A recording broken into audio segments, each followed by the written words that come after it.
Silicon Valley, 2003. Every street seemed to whisper the same promise. If your idea was bold enough, if your conviction was strong enough, you could change the world before your 30th birthday. Companies that had started inside garages were becoming global empires. College students were turning into billionaires. The impossible no longer sounded impossible. It sounded inevitable. Somewhere in the middle of that atmosphere of endless ambition, a 19-year-old engineering student walked across the Stanford University campus carrying something no one else could see.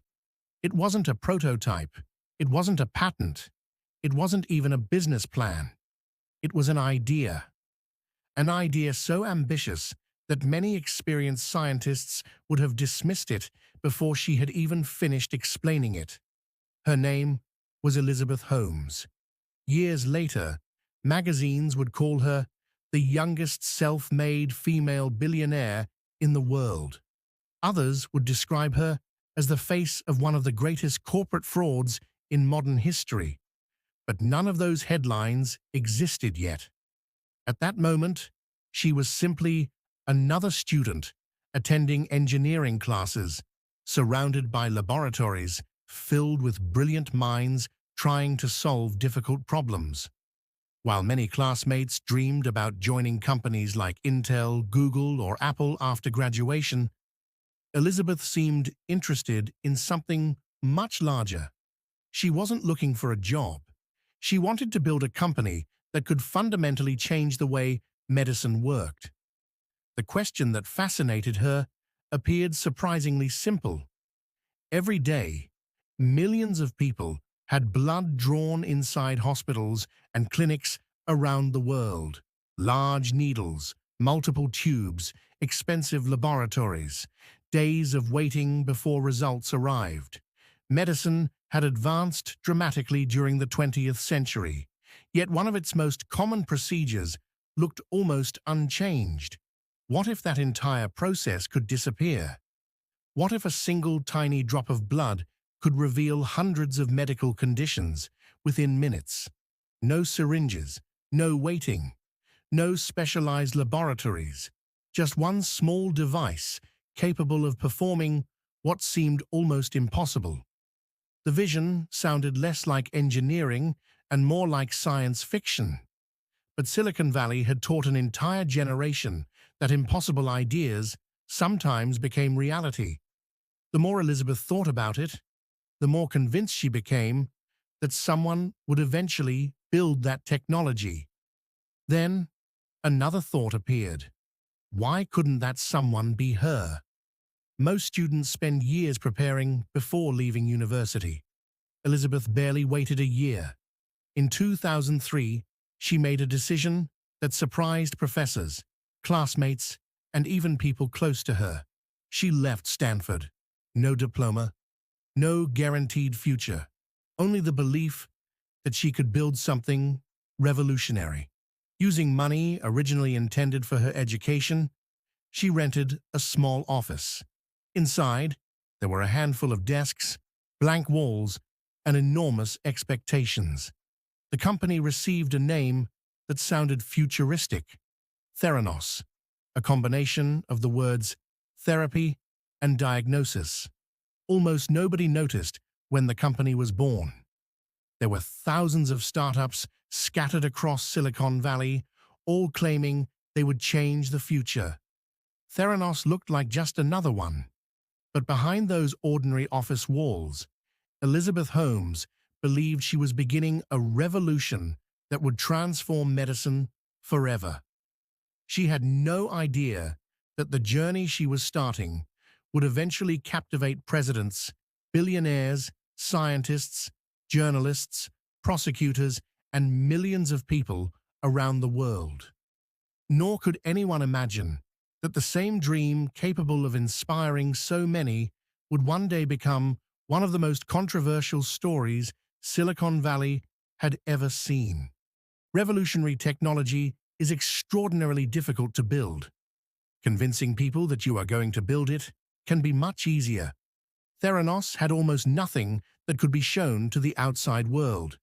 There was no finished machine, no medical breakthrough ready for hospitals, no scientific paper proving that the technology worked exactly as promised.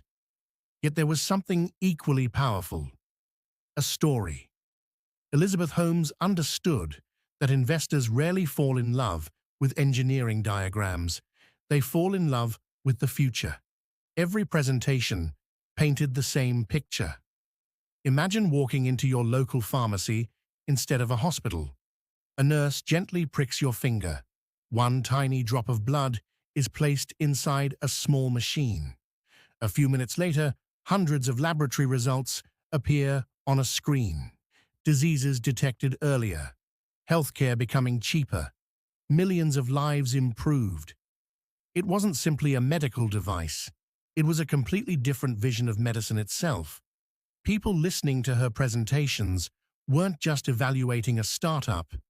They were imagining a world where painful blood draws and long laboratory waits no longer existed. The dream was elegant, simple, easy to understand, and incredibly difficult to resist. Elizabeth spoke with remarkable confidence. She rarely sounded uncertain. She didn't present herself as someone experimenting with an idea. She spoke like someone describing the future as if it had already been decided. That confidence became contagious. One respected supporter introduced another. Investors recommended the company to friends. Advisors began joining the project. Every new name added credibility. Every new investment attracted another. The cycle accelerated. Inside the company, hiring became relentless. Scientists, engineers, chemists, and software developers filled the growing offices. Whiteboards quickly disappeared beneath equations and diagrams. Coffee cups accumulated beside laboratory equipment. Lights often remained on long after sunset. From the outside, everything looked exactly like the next great Silicon Valley success story. But behind the laboratory doors, reality was proving stubborn. Developing reliable blood testing technology from microscopic samples was far more complicated than optimistic presentations suggested. Some experiments showed encouraging signs. Others failed completely. Small variations produced inconsistent results. Machines behaved unpredictably. Every apparent breakthrough exposed another technical challenge, waiting just beneath the surface. The scientists understood something investors could not see. Nature doesn't reward confidence. Chemistry cannot be persuaded by ambition. Every blood test demanded extraordinary precision because people's lives would eventually depend on those numbers. Outside the building, excitement continued growing. Inside, pressure quietly intensified. Deadlines became shorter. Expectations became larger. The gap between the extraordinary future described during investor meetings and the difficult reality inside the laboratories slowly widened. Few visitors ever entered the research areas. Few outsiders understood how many obstacles still remained. Most left impressed by Elizabeth Holmes herself. Calm, confident, focused, she appeared completely certain that history was moving in only one direction. As more money arrived and Theranos became one of Silicon Valley's most closely watched startups, almost nobody stopped to ask the question that would later define the entire story. What if the dream being sold to the world was advancing much faster than the science itself?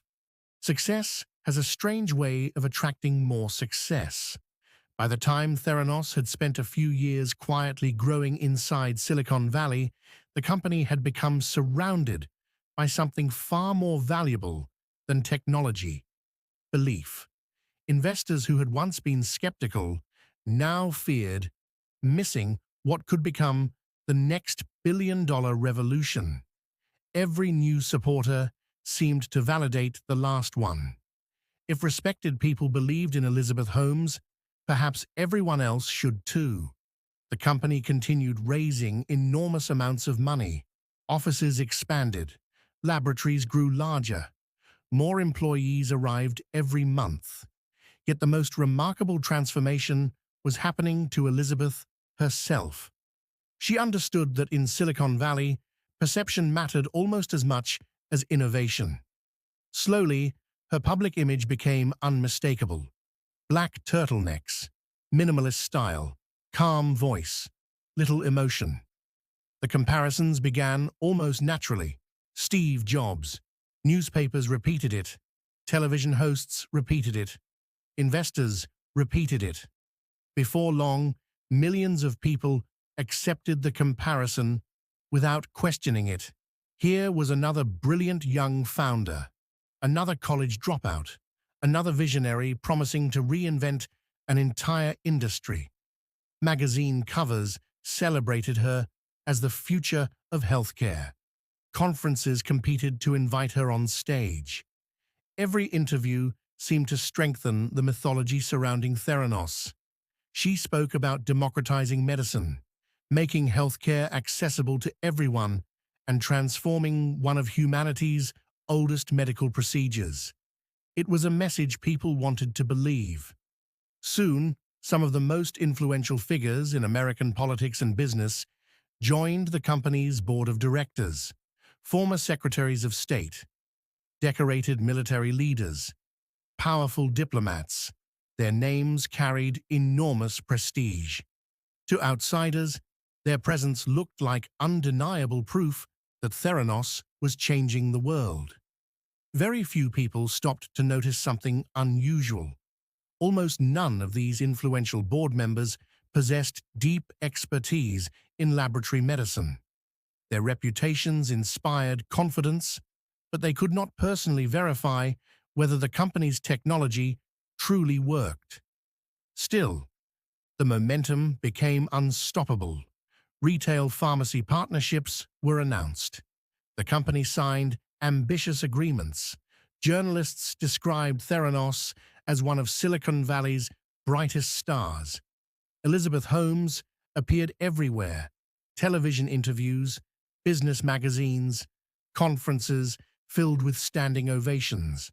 At one point, her personal fortune was estimated in the billions of dollars. She had become the youngest self-made female billionaire in America, at least on paper. To millions watching from the outside, it seemed like the perfect success story. A brilliant young woman had challenged an outdated industry and was winning. But success has a dangerous side. The greater the expectations become, the harder it is to admit that reality has failed to keep pace. Behind the polished presentations and magazine covers, the laboratories continued fighting problems that refused to disappear. Engineers worked through nights. Scientists repeated experiments again and again. Every setback increased the pressure to produce results quickly. Every public announcement created another promise that eventually had to be fulfilled. The world was celebrating a technological revolution. Inside the laboratories, many employees were still trying to make that revolution possible. From the outside, Theranos looked almost perfect. Visitors entering the company's headquarters found modern offices, polished conference rooms, and employees working with intense focus. Everything suggested innovation. Everything suggested progress. Yet few people ever saw what existed beyond the secured laboratory doors. Theranos operated with extraordinary secrecy. Employees were often divided into small teams that knew very little about what other departments were doing. Access between laboratories was tightly controlled. Conversations about projects were limited. Information moved carefully, compartment by compartment. Officially, this level of secrecy protected valuable intellectual property from competitors. Silicon Valley was full of stories about startups stealing ideas from one another. Theranos insisted it was simply protecting revolutionary technology. Many employees accepted that explanation. Others gradually became uncomfortable. Scientists responsible for different pieces of the project sometimes struggled to understand how those pieces were supposed to work together. Engineers focused on solving one problem without seeing the larger picture. Questions occasionally received vague answers. Deadlines became increasingly aggressive. Inside the laboratories, reality remained unforgiving. Blood samples behaved differently than expected. Instruments produced inconsistent readings. Some tests appeared promising, while others failed repeatedly. Every improvement uncovered another technical obstacle. Medicine demands extraordinary precision. A tiny measurement error can completely change a diagnosis. The scientists knew this. They understood that people would one day trust these results to make life-changing medical decisions. As pressure intensified, the atmosphere inside the company slowly changed. Some employees began worrying that public promises were advancing faster than scientific progress. Others believed the problems could still be solved if they simply had more time. Long hours became normal. Weekends disappeared. Failure became increasingly expensive because every missed milestone threatened the image Theranos had carefully built. Outside the company, almost nobody suspected any of this. Investors continued praising Elizabeth Holmes. Journalists continued publishing glowing articles. Conferences continued inviting her to speak about the future of medicine. Every public appearance strengthened confidence in the company. Every headline attracted more attention. Every success story made doubts seem less reasonable. Yet inside the laboratories, a growing number of employees found themselves asking quiet questions that few dared to ask aloud. Were they months away from a breakthrough, or were they chasing a vision that remained far beyond the capabilities of the technology they actually possessed? At that moment, almost no one outside Theranos knew those questions existed, but somewhere inside the company, a handful of people had already begun wondering whether remaining silent was becoming impossible. And before long, one of them would make a decision that would change the course of the entire story forever. Every great illusion depends on one simple condition. Everyone involved must continue believing, or at least continue pretending to believe. For years, Theranos had managed to keep that balance alive. Investors saw confidence. The public saw innovation. Partners saw the future. But inside the laboratories, reality could no longer be ignored by everyone. New employees often arrived excited, convinced they were about to help transform modern medicine. Many had left secure careers because they genuinely believed in the company's mission. During their first weeks, the atmosphere felt electric. Brilliant engineers, advanced equipment, endless ambition. It seemed like the place where history was being written.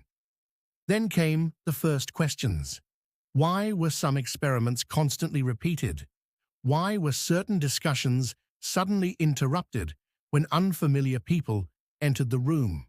Why did different departments appear to know so little about one another? Little by little, some employees realized they weren't simply protecting trade secrets. They were working inside a company where information itself had become tightly controlled.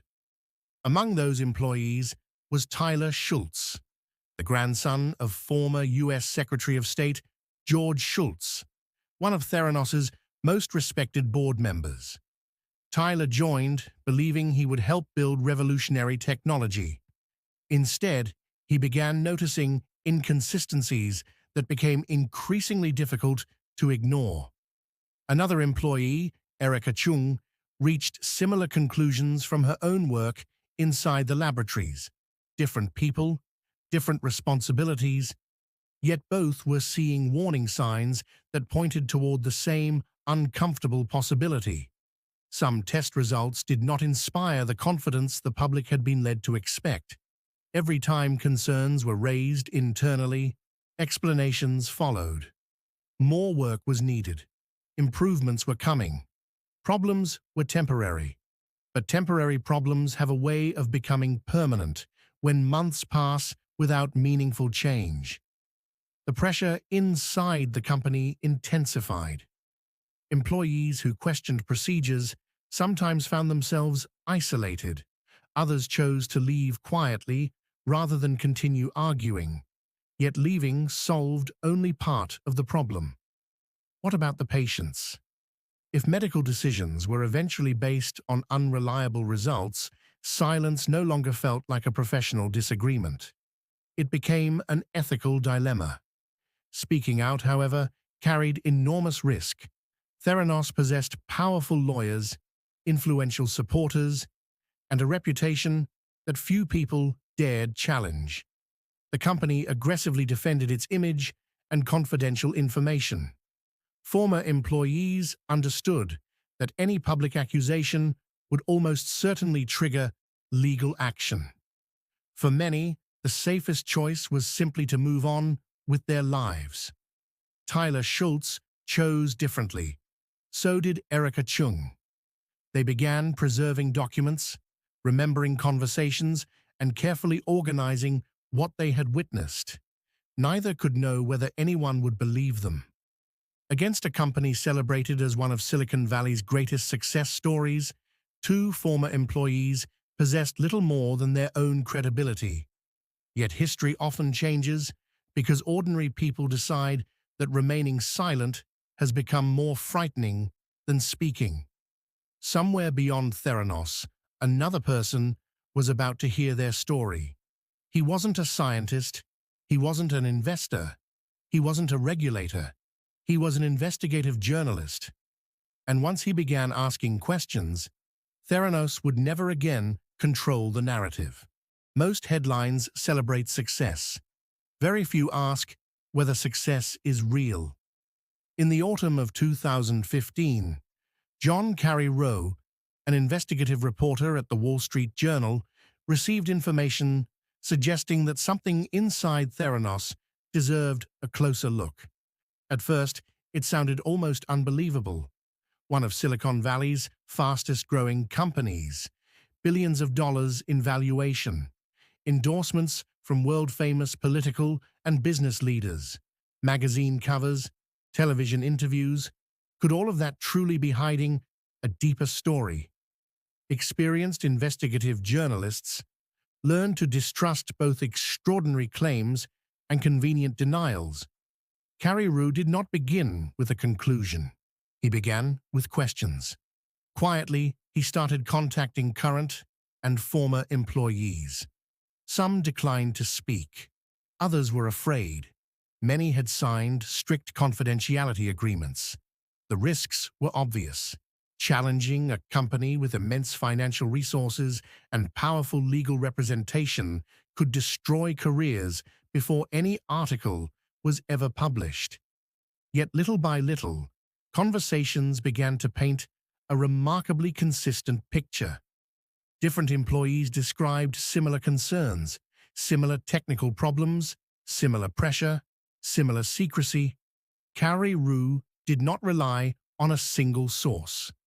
He continued verifying documents, comparing testimony, and searching for evidence that could either confirm or disprove what he was hearing.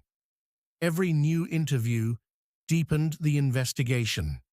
Meanwhile, Theranos had no idea how close scrutiny was becoming. Publicly, the company continued announcing partnerships and promoting its technology. Elizabeth Holmes remained one of Silicon Valley's brightest stars. Television cameras continued following her. Conferences continued inviting her. Investors continued believing that they were witnessing the future of medicine.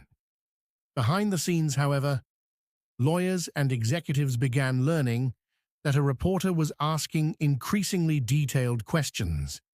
Theranos strongly rejected the allegations and defended its technology. The company insisted that its work was groundbreaking, and that critics simply misunderstood highly complex science. Legal pressure intensified. Letters were sent.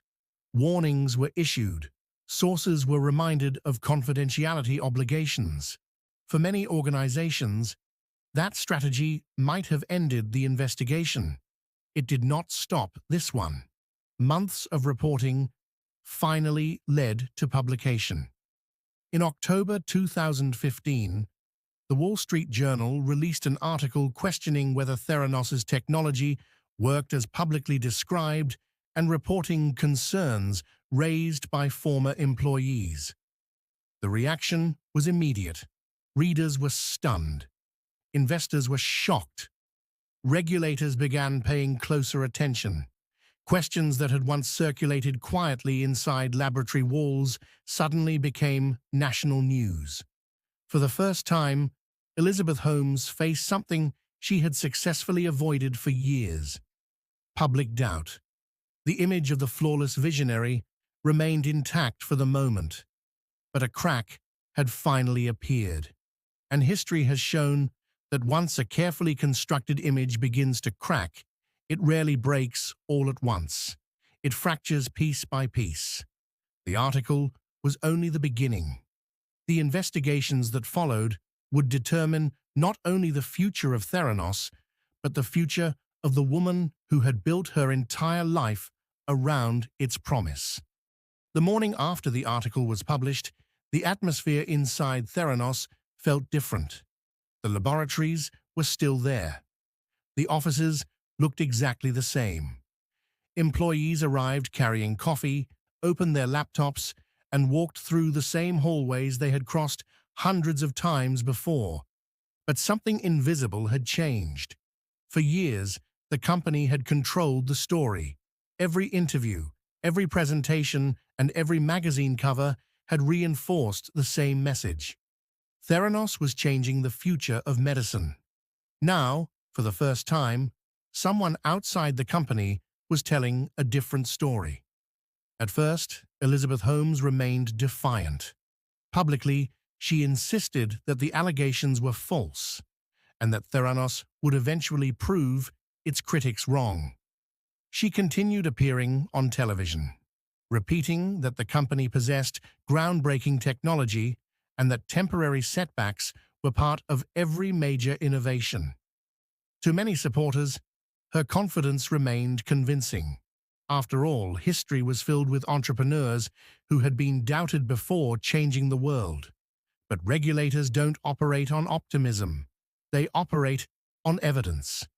As federal agencies began examining the company's laboratories and procedures more closely, questions multiplied.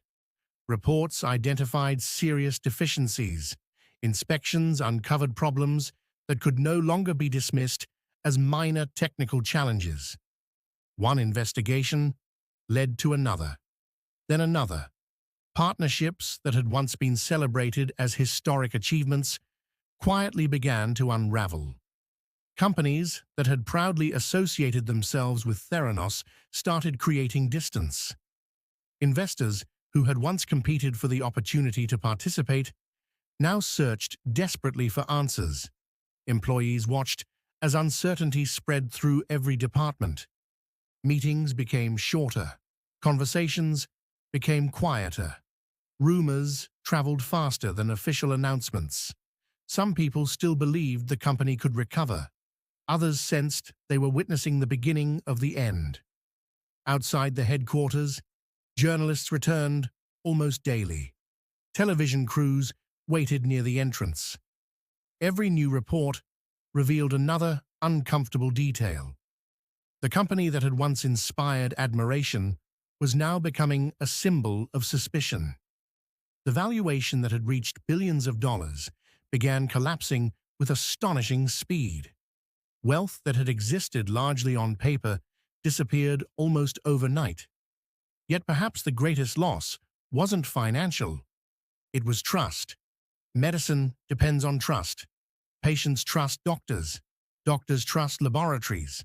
Laboratories trust data. Once that chain is broken, rebuilding it becomes almost impossible. Theranos had promised to reinvent healthcare. Instead, it now faced accusations that struck at the very foundation of medical credibility. Employees who had once believed they were changing the world found themselves explaining to family and friends why their company dominated newspaper headlines for all the wrong reasons. The dream that had inspired hundreds of talented people was falling apart in real time. And as investigators continued uncovering more information, one unavoidable question emerged. If the technology had never performed as promised, how had the company managed to convince so many intelligent people for so many years? By 2018, Theranos no longer looked like the company that had once captivated Silicon Valley. The laboratories had closed. The partnerships had vanished. The billions of dollars in valuation had evaporated. Eventually, the company itself ceased operations. But the story was far from over. The collapse of Theranos marked the end of a business. It did not mark the end of accountability. Federal prosecutors accused Elizabeth Holmes of misleading investors and patients through a years-long scheme built on promises that the company could not fulfill. What had once been celebrated as one of the greatest startup stories in American history was now entering a courtroom. Around the world, people followed every development. Some believed Holmes had deliberately deceived everyone around her. Others argued that she had simply become trapped inside an ambitious vision that failed to become reality. The difference between those two interpretations would become one of the central questions of the trial. Inside the courtroom, prosecutors presented emails, business records, financial documents, and testimony from former employees, investors, and partners. Piece by piece, they attempted to show how the public image of Theranos differed from what was happening behind closed laboratory doors. The defense presented a different picture. They argued that innovation is rarely straightforward, that startups often face setbacks, and that failure alone should not be confused with criminal intent. For weeks, every day brought new testimony. Every witness added another piece to a puzzle that had fascinated the public for years. The young entrepreneur, once compared to Steve Jobs, now entered court under the gaze of photographers from around the world. The contrast was impossible to ignore. Only a few years earlier, those same cameras had followed her onto conference stages and magazine covers. Now, they waited outside federal courtrooms. Eventually, after hearing months of evidence, the jury reached its decision. Elizabeth Holmes was found guilty on several counts of fraud related to deceiving investors, while being acquitted on others. The verdict marked one of the most significant criminal cases in the history of Silicon Valley startups. Later, she was sentenced to prison. For many people, the outcome represented justice. For others, it served as a warning about what can happen when extraordinary ambition collides with extraordinary pressure. Yet even after the verdict, one question continued to linger. How had some of the world's most experienced investors, respected political leaders, and influential business figures believed the story for so long? The answer lay beyond one person or one company. It revealed something much deeper about human nature itself.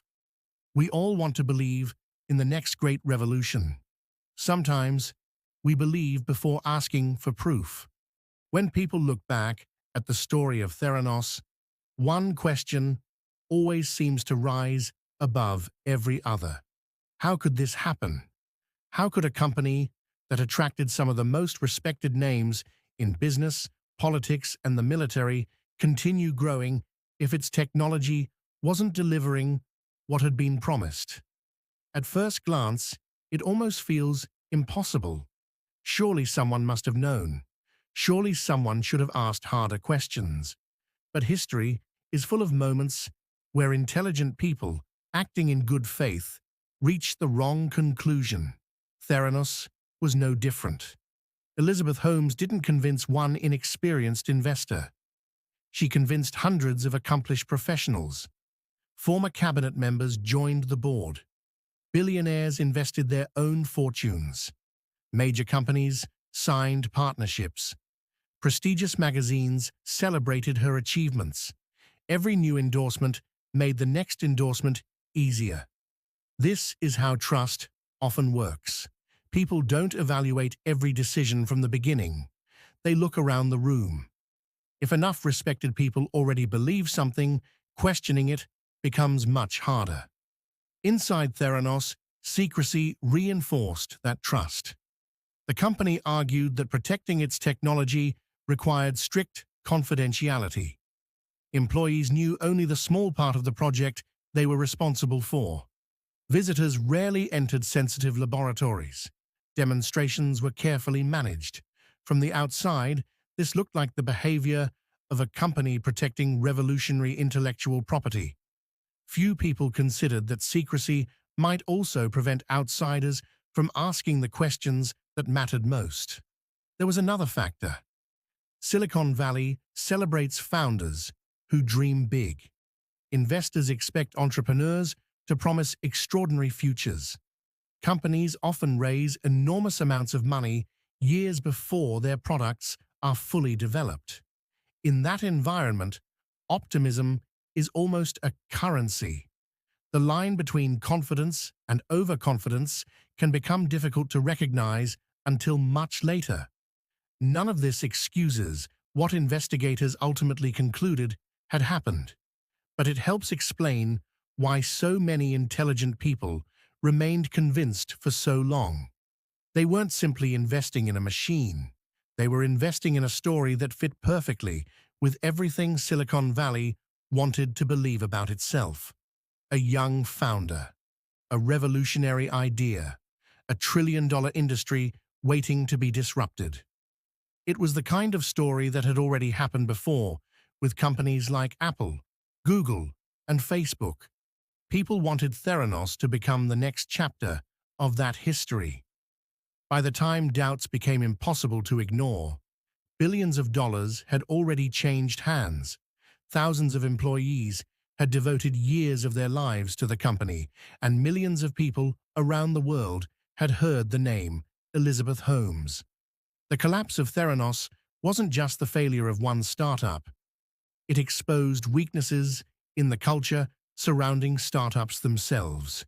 It reminded investors that charisma is not evidence, that confidence is not data, and that extraordinary claims demand extraordinary proof. Yet perhaps the most remarkable part of the entire story is that despite everything that happened, Silicon Valley did not stop dreaming. New startups continued appearing. New founders continued promising to change the world. Because innovation has always depended on people willing to believe that impossible things might one day become possible. The challenge is knowing where vision ends and illusion begins. Today, the office buildings that once housed Theranos no longer represent the future of medicine. The laboratories have gone quiet. The meetings have ended. The investors have moved on. But the story refuses to disappear. Years after the company collapsed, Theranos remains one of the most studied business failures in modern history. Universities teach it in business schools.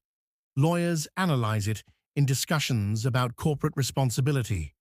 Entrepreneurs debate it whenever the subject of startup culture arises. It has become something larger than a company. It has become a cautionary tale. Looking back, it is easy to imagine that the warning signs were obvious.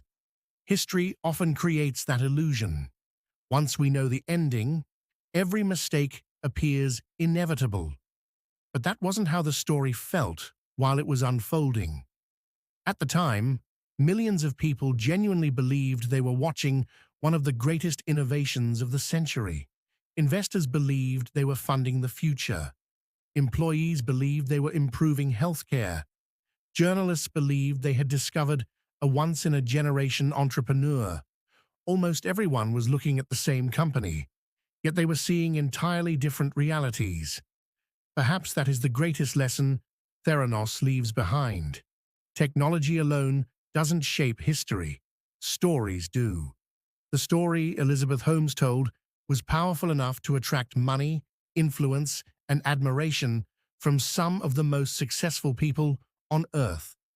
For years, belief moved faster than evidence. Eventually, reality caught up. It always does. The machines never transformed medicine in the way the world had been promised. The company disappeared.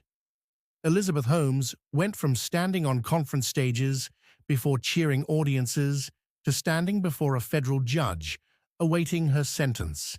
It is one of the most dramatic reversals in Silicon Valley history.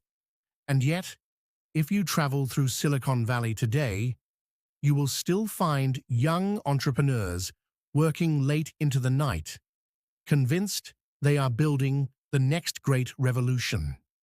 Most of them will fail. A few will change the world. The challenge for investors, scientists, and the public is learning to tell the difference before history makes that decision for them. The story of Theranos is not simply about fraud. It is about ambition without limits, about the extraordinary power of persuasion, about the dangers of believing what we hope is true instead of demanding proof that it is. It reminds us that progress depends on bold ideas, but trust depends on honesty. Without both, even the brightest vision can become one of history's greatest disappointments. Somewhere tonight, another young founder is sketching an impossible idea inside a notebook, convinced they can change the world. One day, perhaps, they will. The question every generation must ask is the same one Theranos left behind. Is this the beginning of the next great breakthrough, or the beginning of another beautiful illusion?